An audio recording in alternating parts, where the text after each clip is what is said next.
One day, my boss told me, I asked him if he wanted me to run with a couple of young reps, and he said, no, I don't want you to go near the reps. You're going to mess them up. And I said, mess them up? I was a top closer there. And he goes, no. He goes, I don't really mean it that way. You're a field salesperson. What you do can't be taught. And it kind of was like, wait a minute, maybe what I do can be taught. And that's where I got the first outline for my book. I wrote the book. The book became a bestseller, which was a surprise, and that kicked off my speaking and training careers. Welcome to Time-Tested Mastery Life Lesson Sell. I'm Mark Dolan, and this show is about trust-based selling, leadership, discipline, and real-world lessons that hold up under pressure, especially in real estate and sales. Today's guest is Allan Langer, a nationally recognized keynote speaker, sales performance coach, and best-selling author of The 7 Secrets to Selling More by Selling Less. Allan has spent more than 2 decades helping sales professionals and leaders improve how they connect, not just with customers, but with their own teams. He's known for making soft skills practical, reading body language, emotional intelligence, consultative communication, and influence without pressure. In other words, what we talk about, how to sell more while being more human. If you've ever felt that tension between hitting your numbers and staying true to your values, this episode is for you. So let's get into it. Well, welcome, Allan. I'm glad to have you here at the show today. Hey, Mark, thanks for the invitation. I'm excited to be here. I appreciate you taking the time to come with us today. And so for my audience, would you tell us a little bit about yourself and your background and how you got to the place where you're at now with your coaching and your public speaking? So been in sales pretty close to 30 years now when I go back. But I actually didn't start in sales. I actually started in college athletics. I was the director of marketing and fundraising for a couple of universities and kind of got burnt out. And quick funny story, my good friend of mine, I was having dinner telling him that I was thinking of looking for another job, and he said, well, why don't you get into sales? And I said, sales? I said, who the hell wants to be a salesman? And he was actually in sales at the time. And he looks at me, he goes, aren't you trying to raise money for your universities? I said, yeah. He goes, aren't you trying to get stories into newspapers? Aren't you selling season tickets? I said, yes. He goes, dude, you're in sales now. You just don't even know it. So it kind of lit a light in my, in my head, and started in sales, like I said, about 28 years ago, and spent a lot of it in the in-home selling industry, the service industry, windows, siding, roofing. Last 13 years of my career was with Andersen Windows, and I became the number 1 sales rep for Andersen for quite a few years in a row. And I'm a writer at heart. And one day, my boss told me, I asked him if he wanted me to run with a couple of young reps, and he said, no, I don't want you to go near the reps. You're going to mess them up. And I said, mess them up? I was a top closer there. And he goes, no. He goes, I don't really mean it that way. He goes, you're a field salesperson. What you do can't be taught. And it kind of was like, I walked away from that thinking, wait a minute, maybe what I do can be taught. And that's where I got the first outline for my book. I wrote the book. The book became a bestseller, which was a surprise. And that kicked off my speaking and training career. So that's kind of a roundabout way of how I got to where I am now.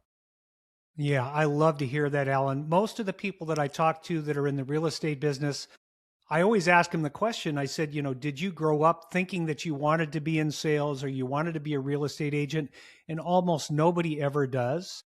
They don't really even think about sales as a career. So I can appreciate that, that same experience. So you mentioned your book. Is it the book Selling More by Selling Less? In plain English, it's stop leading with commission breadth and selling, and I need to make the sale to hit my bonus. Instead, lead with I need to help this person no matter what. I train people. If you walk up to, back then when I was in-home selling, but even B2B, it doesn't really matter. When you approach or when you get ready for a sales appointment, if your only objective is to make that sale, you're going to be a very mediocre salesperson because all you're doing is caring about yourself and not the customer or the prospect. As soon as you get rid of, let me not worry about selling this and let me see how I can actually help this person. And here's the big sentence that I always tell people, whether they buy or not. You see, you can still help a prospect even if they don't buy from you. I always tell reps, the best referral you could ever get is from someone who doesn't buy from you. For whatever reason they don't buy. It could be you don't have the right product, it's too expensive, whatever it is. But if they liked your interaction and your experience to the point where they're like, you know what, I that wasn't for me, but I'm going to recommend him to my mom, or I'm going to recommend him to my colleague. To me, those are the best referrals because they didn't feel like they were being sold. They felt like they were being helped. And that's the foundation of the book. So your approach, I think what you're sharing is that your approach then is that you go in with a service attitude first and let the sales take care of themselves. Yeah, I go in with, I call it, the term I've been using now for years is you want to become the anti-salesperson, because every human being has an expectation when they meet with a salesperson, and it's not a good one. People don't like to meet with salespeople, and it's getting worse and worse, especially now, obviously since the invention of the internet, and now, with AI and everything, people want less human contact, especially the younger business owners and younger homeowners. So when they have to meet with someone, they're expecting a bad experience. They're expecting the typical dog and pony show. When you don't do that, and literally it could take 5 or 6 minutes just to show them that you're not the one they're expecting, all of a sudden you just see the sales walls start to crumble and they start to come down, and you become that more of a consultant rather than a salesperson. So yeah, and there's ways. I came up with obviously 7 ways in the book to do that, but it's literally, don't be the salesperson they're expecting, be someone else, and you'll have much of an easier time for them to get to say yes. Yeah, you and I are speaking exactly the same language. I can share with you that the phrase that I use is to act out of character. Most people, when they think of the bad experience with a salesperson, thinks of Joe Pesci in the movie. Right. In the movie where as soon as he got his real estate license, he was running around. Do you want to buy a house? You want to buy a house? Hey, you got to buy a house. I mean, he's just this real manic, pushy, not listening kind of salesperson. And so many people that are new to the sales business, they act that way when they first start because that's the caricature they've seen on TV, and it does not work. It does not work. And it's very similar to like the radio personality who is just a regular guy, and then he gets behind the radio mic and he becomes, Dr. whatever. He's like the radio, Dr. Love, Sunday night radio, and he's a different persona. And salespeople do the same thing. They're just regular people, and then they get in front of someone and they turn into the salesperson. They sound like a salesperson. They sound scripted. And as soon as the human brain sees that, it literally, this has been proven, like as soon as the brain feels like you are going to try to take something from them, you're trying to sell them, you're trying to get their money, the brain lights up and they're like, warning, Will Robinson, I don't want to talk to this guy. And the walls go up and you become the typical salesperson again. So that's what, I talk about avoiding that at the beginning at all costs. Okay. And another phrase that I've heard you use is human skills first. Can you sort of describe which skills that you're talking about and how you present that to people? Well, I mean, here's one thing that I've seen, which drives me crazy, but it's sort of an epidemic in the sales world, is so many sales reps just don't ask not only enough questions, they don't ask the right questions. The human brain defaults to negativity about 82% of the time you're awake. And because of that, the human brain wants to take the easy way out to protect you. As the brain is tasked to protect, to keep you alive. So the easiest thing to do is to ask a closed-ended question. Do you have any questions? Questions that end in yes or no. And a question that ends in yes or no is a conversation killer, because the person can say, nope, I don't. When you're asked, do you have any questions? 99.9% of the population will say, no, I'm all set, even if they have one, because you didn't give the brain permission to think. So you change that to an open-ended questions. Hey, Mark, what questions do you have at this point? I just forced your brain to think. You may not have a question, but you did think about asking one, and I gave you permission to ask one. So something as simple as that, asking really good open-ended questions, because most reps don't do it. And as soon as you ask open-ended questions, what they do is it brings up emotion. It brings up the reason why you're on the sales call. They called you for a reason. They have something they need to have solved. And you have to ask questions for them to describe that. I don't like the term pain, but whatever that issue is, you have to ask questions to have them talk about that issue. And that's going to bring up the emotion. And then if they can find out you can help them to solve that, you're much more apt for them to go with you, rather than just ask silly closed-ended questions. And let me tell you about my installation. Let me tell you about all the awards we've won. Let me tell you about the company and blah, blah, blah, blah, blah. And you're just a typical salesperson at that point. Right, right. So asking open-ended questions, who, what, when, why, where, how, asking, starting a question, with those words is something that allows people to formulate a paragraph sentence or a story kind of answer. I mean, it gives them the opportunity to talk more. And so I share a lot with people is that we should be talking 20% of the time and our prospects should be talking 80% of the time, because that's where we get all of the information that we need in order to help solve their pain point or the problem that they're working with. So that sounds like a great way to make those sales. Another thing that you had shared was that you're really good at reading body language. And I think a lot of salespeople are not aware of how to do that. What would you suggest to people? I got to tell you, Mark, when I go look back on my sales career and when I first started at Anderson, and they gave, they train the process. Every company has to have a sales process. But what most companies don't train is, how do you be nimble within the process? How can you interject your own personality within the process and not have the process come across as scripted?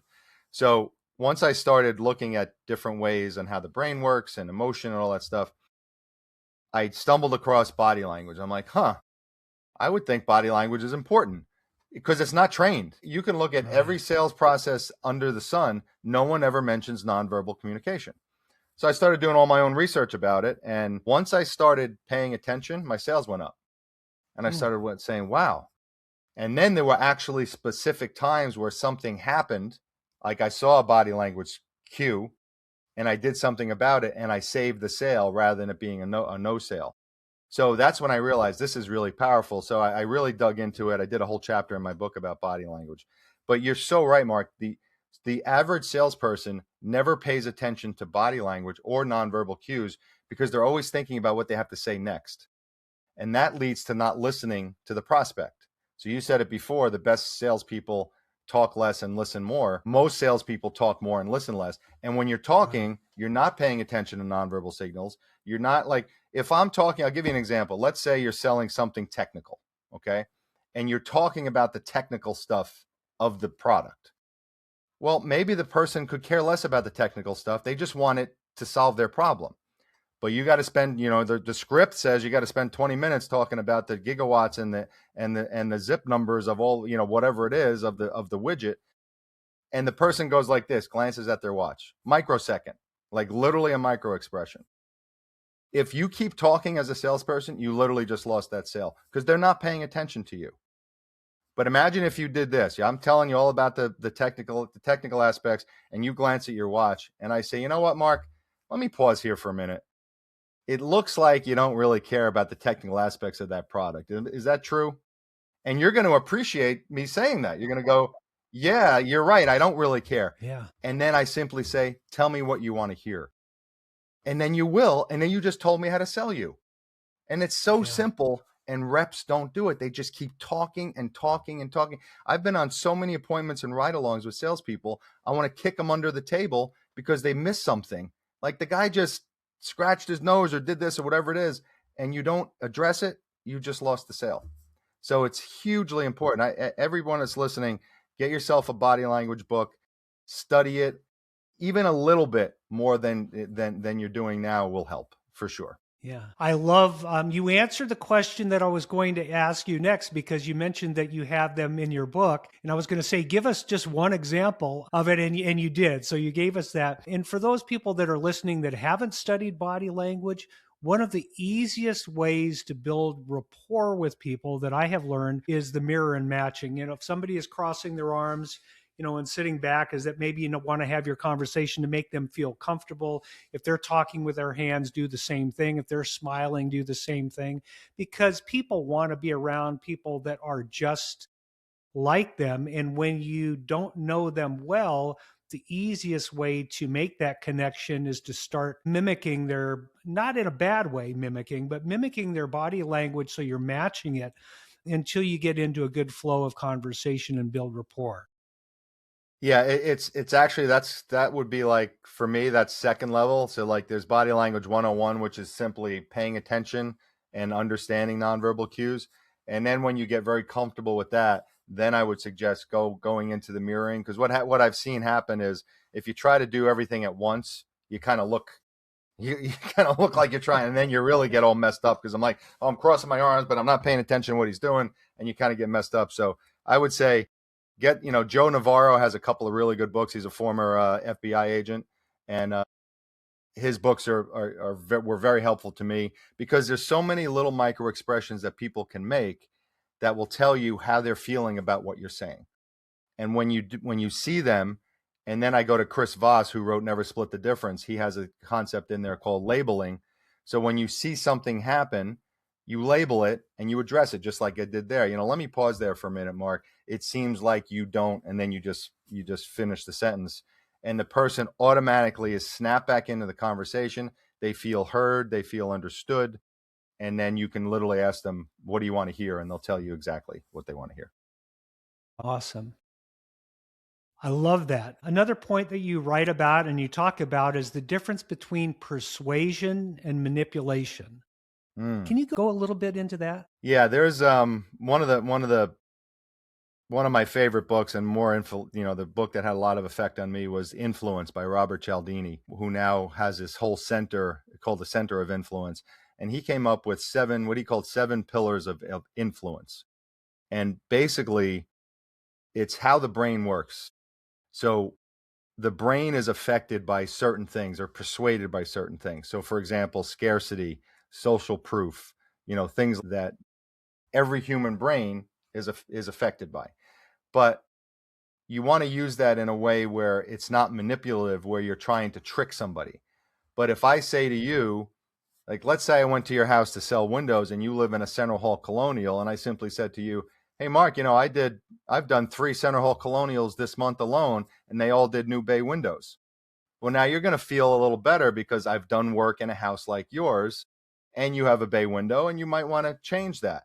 That's not manipulative. That's just triggering your brain on how it likes the fact of social proof. Human beings love social proof. But manipulation is when you lie, is when you make things up, is when you try to coerce someone and upsell them. I hate the term upselling. You do things where it's all about you. And that's where obviously salespeople have a terrible reputation, because instead of helping people, they manipulate people and they try to get one over on them. They try to upsell them stuff they don't need. And people are all used to that.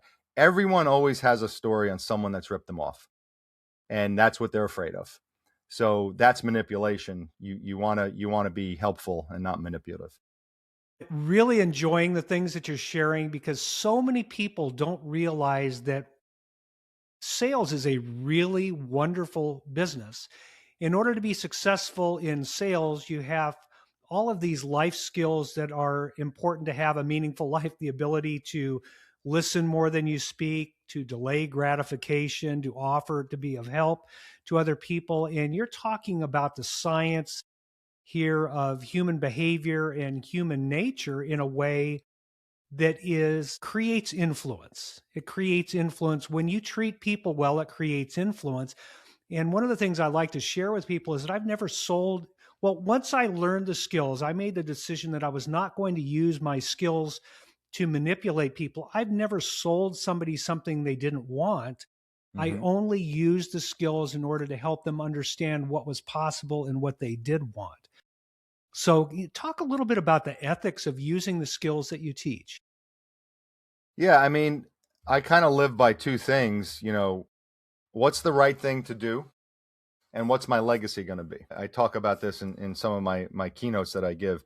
If salespeople quite often are confronted with a choice, can I sell this person, or should I upsell them, or should I rip them off, or should I do the right thing and don't do that? And many salespeople, unfortunately, are trained to make the sale no matter what. And I've seen so many sales reps, especially in the home service industry, like, they're like, I got the sons of bitches last night. Took me 4 hours, but I got them. That kind of attitude, and that's awful. And I tell this. I'll tell a very quick story. I visited this house one day, and it was 2 elderly women in their 80s. They were sisters, and they needed a bay window, or they said they needed a bay window. And I went in, and the bay window was in the back of the house, and there was their kitchen table in front of it. And on the table was the Anderson flyer for 20% off and a checkbook. I'm like, there you go. It's called a lay down in the business. They got their checkbook out. They're ready to go. They need a new bay window. But I look at them. It was a very modest house. And I said, what's wrong with the window? And they said, it's very drafty and cold. The wind's coming through it. And I went over it, and I just realized the two side flankers, the double hungs, were off their tracks. I snapped them back in. Boom, draft is gone.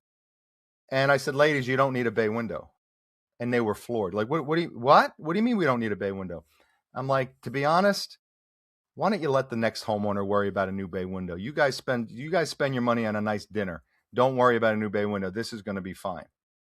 Well, they were thrilled. They couldn't believe that I didn't try to sell them. And a couple weeks later, one of the ladies, her son called me to thank me for not selling them one because they were on Social Security and they couldn't afford one. They would have had to finance it. And then he said, by the way, I need windows. And I went to his house that weekend, and it was the largest residential sale I ever made. So anytime you do the right thing, when you're faced with, because a typical salesperson is trained to sell them that window. So well, that's great. Here it is, $18,000 going to cost you guys $250 a month. And then you leave, and now these poor women are spending $250 a month, of which they didn't have. How do you sleep at night if you do that as a salesperson? I know I couldn't, but so many reps are trained to do that. And that's not the right thing. But if you do the right thing, it will always come back to you tenfold. And then I always look back like, what do you want your legacy to be? And not the legacy of like, at your funeral, like your living legacy. Like, how do you want to live your life? How do you want people to think about you? How do you want to sleep at night? That's how I look at things. And every time I've done that, that's why I think I was very successful selling, because I just went in, I'm like, let me help you. Let me figure this out. I'm not the typical salesperson. And it always worked. Yeah. I think a lot of people really need to hear that message. If they want to increase their sales, it's not to get the next sale, but it's to become someone of value. I mean, if you behave the way that you just described, you never have to fight for business. No, you build a reputation you just become very referable. Yeah, you become very referable. I had written down here, there's a phrase where you talk about soft sales skills. How do you make them tangible and measurable? I mean, I think a lot of people think, well, I just need to be better with people. How can they make that tangible and maybe measure it? And maybe that's a lead into what you teach in your book, because I think there's a lot more that people will get if they actually go out and purchase your book. Yeah, I mean, soft skills is sort of it's kind of a catch-all kind of phrase. What does that actually mean? It just means, to me, it just means to be more of a human being, be the anti-salesperson, because I've said many times, the phrase that there's quite a few sales phrases that I don't like closing. I hate the word closing percentage, all those things. But one of the phrases that literally drives me crazy is sales is a numbers game. I used to work for Home Depot way back 25 years ago, and we were at this big sales meeting one day, like 200-300 salespeople, and the whole company wasn't doing well. And they brought in this guy from Atlanta, and he comes in and he literally, Mark, he spent 45 minutes yelling at us like this was going to be effective. That was his leadership style. So he yelled at us, and he basically said to us, every time you see a person, you have to do the exact same script, the exact same words every single time, no matter what the customer is. And then he said, sales is a numbers game. And if you see enough people, you will make enough sales. And that was his philosophy. And that was the company's philosophy. And to me, it was the most ridiculous thing I ever heard. I wrote in my book, that's the same thing as saying, let's just go to the hospital and give everybody the same medicine. It doesn't work. Everybody is different.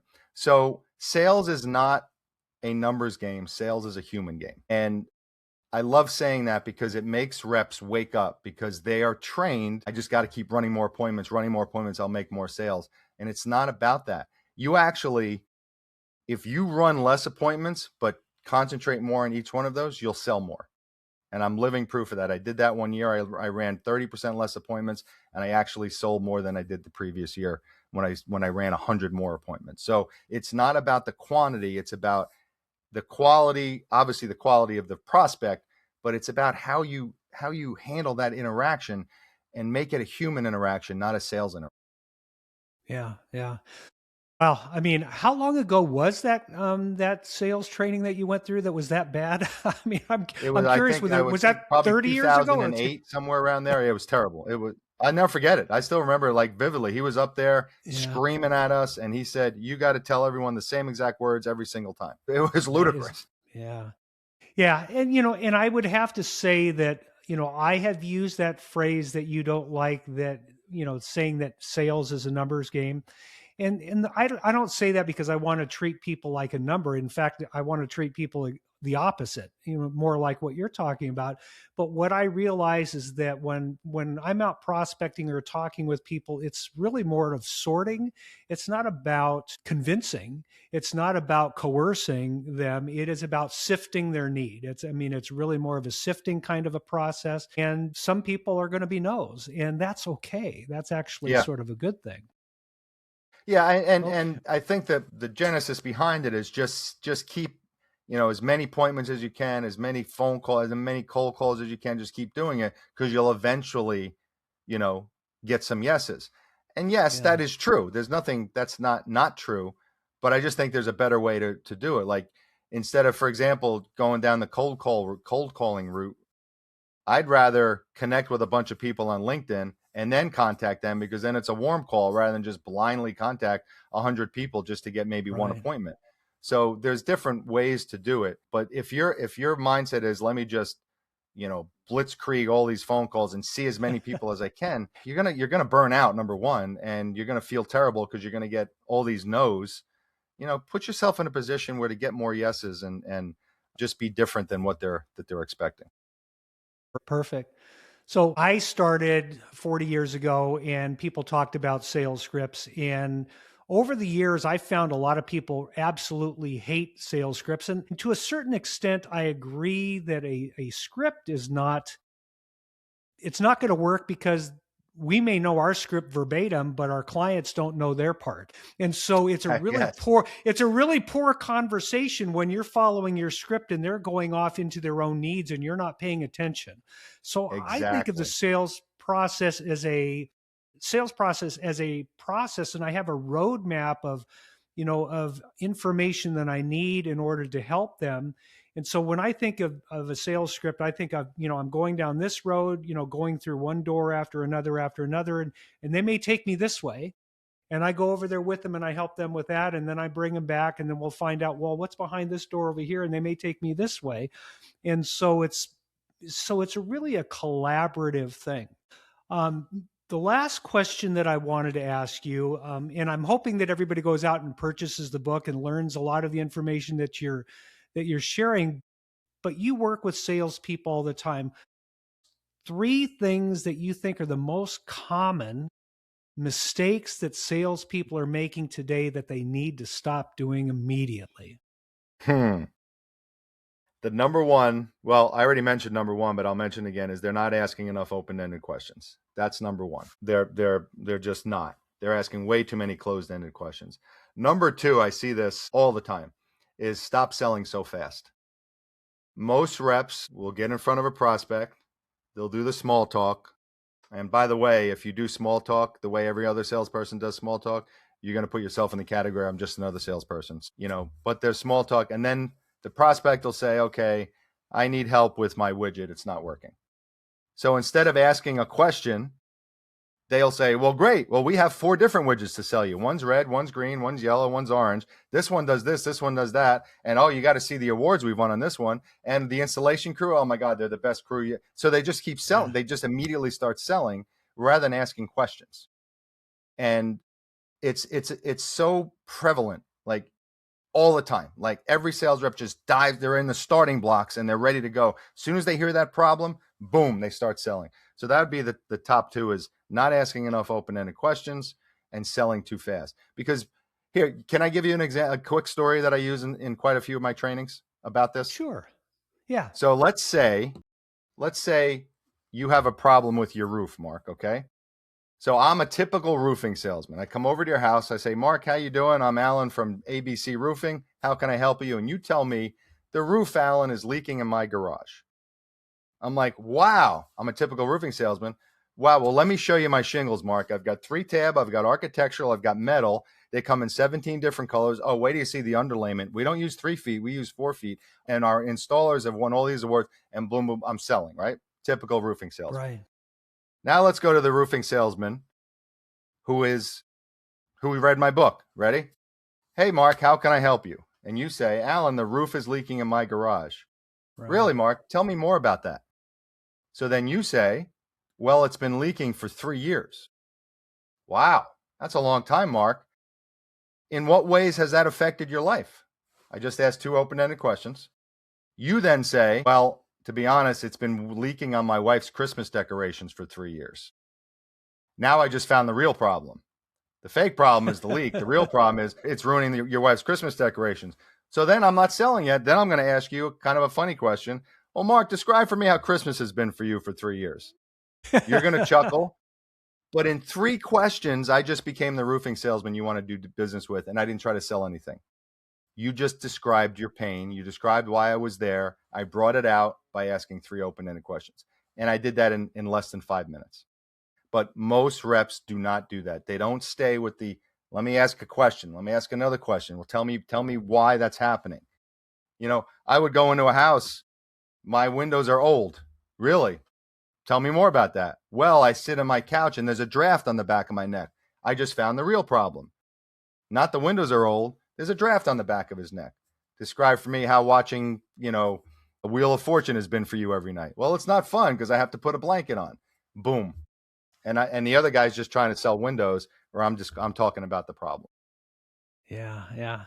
So you're switching your presentation, or you're suggesting to switch your presentation from why the salesperson thinks it's a good idea to replace the roof or to put in the window, to trying to find out why the client wants the new roof and why they want the new windows.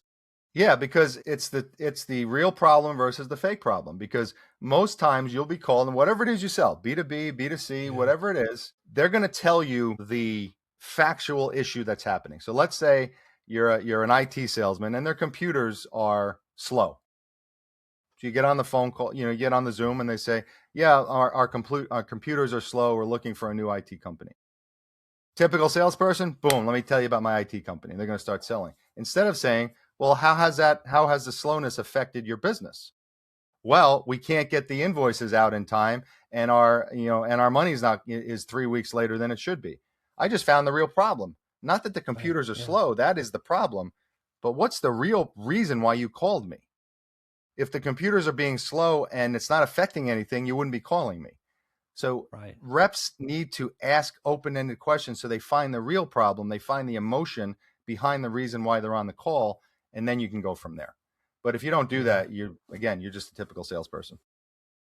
Allan. Well, I have really enjoyed your masterclass today with my listeners on sales. I mean, you've got a lot of great information. Leave us with 2 things. Plug your book again, where they can find it, and how they can get in touch with you if they want to do further work with your coaching and your public speaking. So the book is easy to find. It's on Amazon. But if you go to my website, you'll find everything, including a link to the book. And the website is the7secretssalesacademy.com, and it's the number 7. So the number 7 secretsalesacademy.com. You can get in touch with me there. You can inquire about training or speaking. And I have not only the 7 Secrets book, but I also put together what I call an accomplishment planner. And it's a book that helps you achieve your goals, especially in sales. Awesome. Well, do you have any final message for our listeners today? Yes. Stop being the typical salesperson. Be the anti-salesperson. Be the person they're not expecting. Don't do typical, small talk. Surprise them about how interested you are in them and not interested in selling them, and you'll sell a lot. Absolutely beautiful. I appreciate your time today. Thanks for sharing with us, Allan. My pleasure, Mark. Thanks for having me on. All right, that was Allan Langer. Here's the takeaway. Truth isn't a tactic, it's a skill.